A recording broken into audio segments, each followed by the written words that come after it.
So, YouTube, in 1 Minute 30 Sekunden wird die PlayStation 5 Pro enthüllt. Das kann man dem zu 99,9% sicher sein. War ja eh schon die Tage vorher geleakt, auch von PlayStation selber, in diesem großen Bild, da war sie rechts irgendwo zu sehen, zur Feier des 30-jährigen Jubiläums. Und ja, gestern wurde dann eben diese Präsentation hier von Mark Cerny angekündigt, eine 9-minütige Präsentation zur PlayStation 5 Zukunft. Es kann nur die PS5 Pro sein. Außerdem, wenn man dem Videolink vorher gefolgt hat, dann stand im Titel auch PS5 Pro. Ja, wilde Zeiten. Ja, die nächste Sony-Konsole erscheint auf Ernst vor der nächsten Nintendo-Konsole. I can't believe it, aber okay, so ist es nun. Viele fragen sich natürlich, ist eine PS5 Pro sinnvoll, ja oder nein? Irgendwie haben beide recht, finde ich.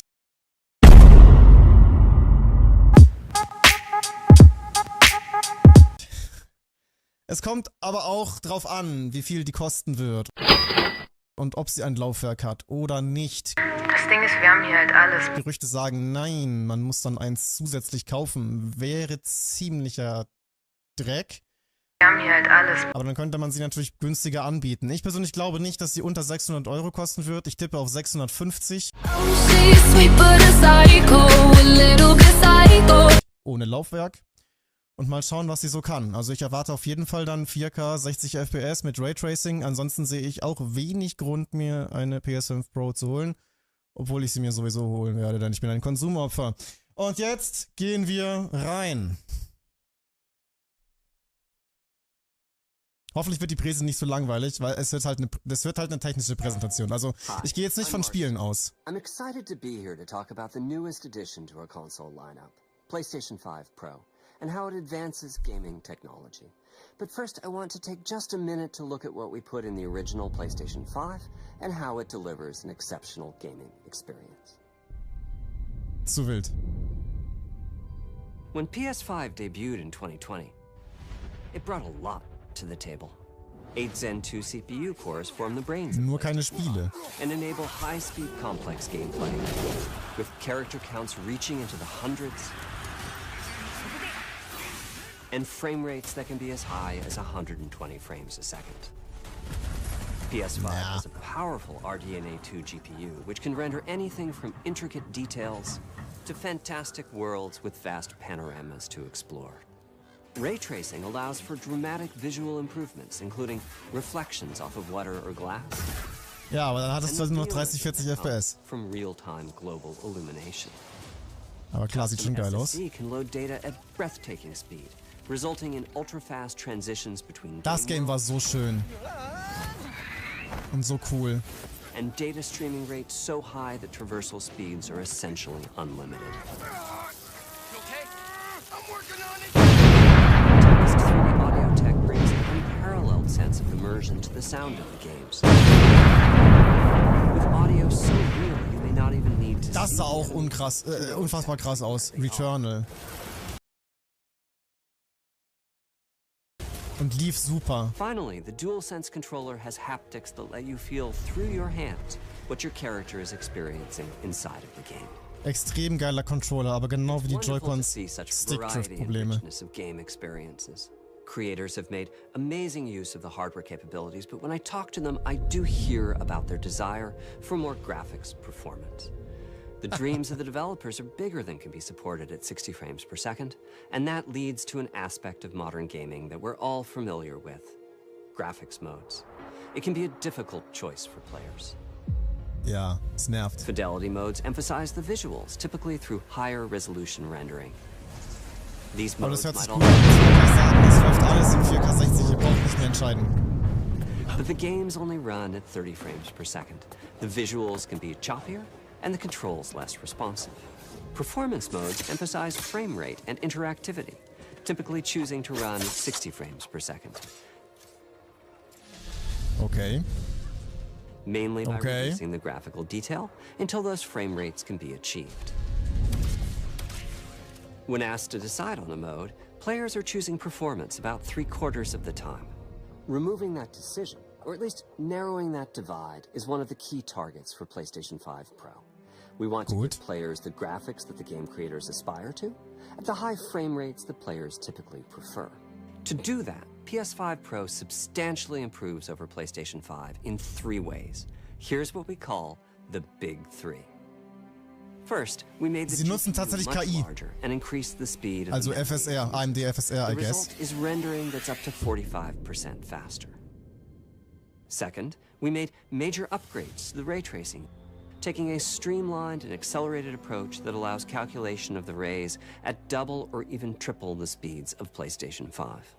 Triple? And finally, we added custom hardware for machine learning and an AI library called PlayStation Spectral Super Resolution, or PSSR for short. Warte, machen die ein eigenes? Analyzes the game images pixel by pixel and can add an extraordinary amount of detail, which boosts the effective resolution of the games.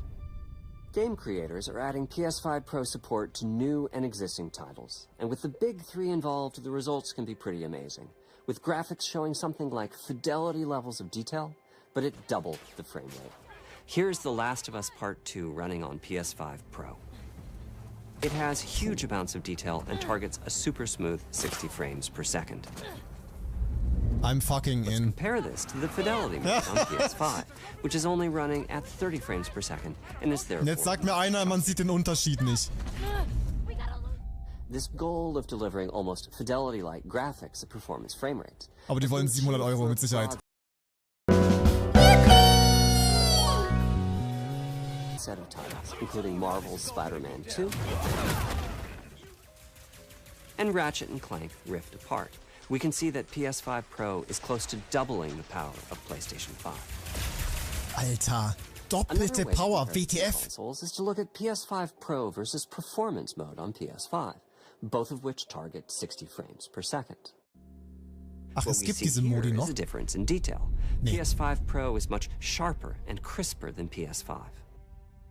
For this, my favorite is the parade scene from Ratchet & Clank. Sieht trotzdem besser aus. Distant details are much clearer.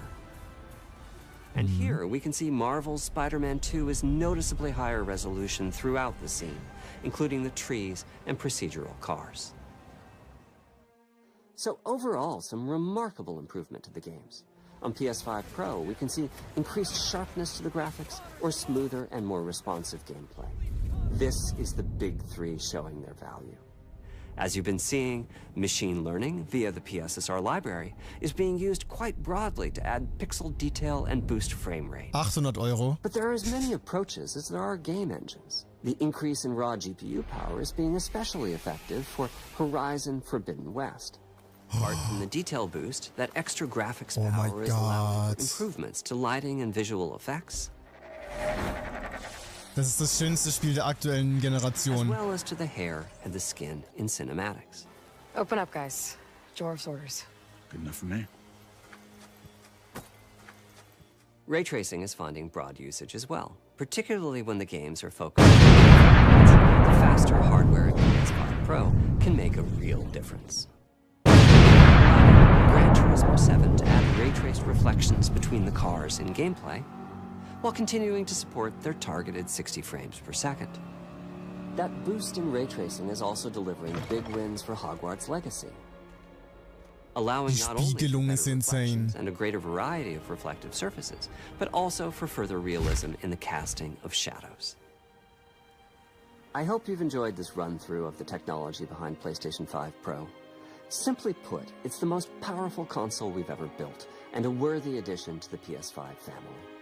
Let me wrap this up by giving you a quick look at a number of games running on the new console.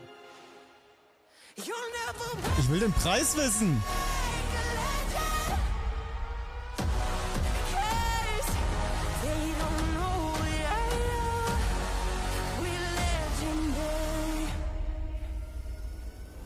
Okay, das Design ist auf jeden Fall schon bekannt gewesen.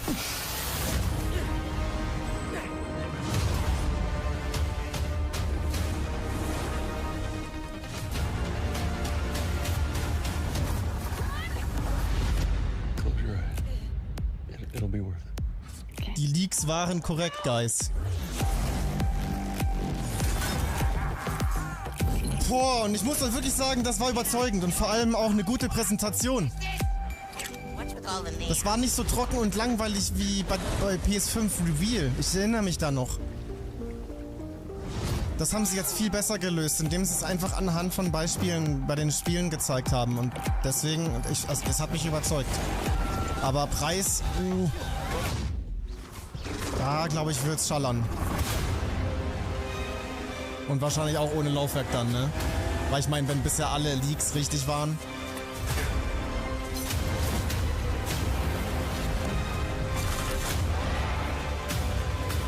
Adidas X Sony. Ja, es ist schon ein bisschen Adidas-like gewesen, das Design. Immer noch so ein bisschen minimalistisch, aber irgendwie gefällt es mir. 800 €. Vertical Stand separately, aber man sieht kein Disklaufwerk-Limit, ne? Man sieht kein Disklaufwerk. Ach du Scheiße. Okay, also technisch, Preis und Consumer. Damn, aber trotzdem heftig. Jetzt muss halt jeder für sich selber entscheiden.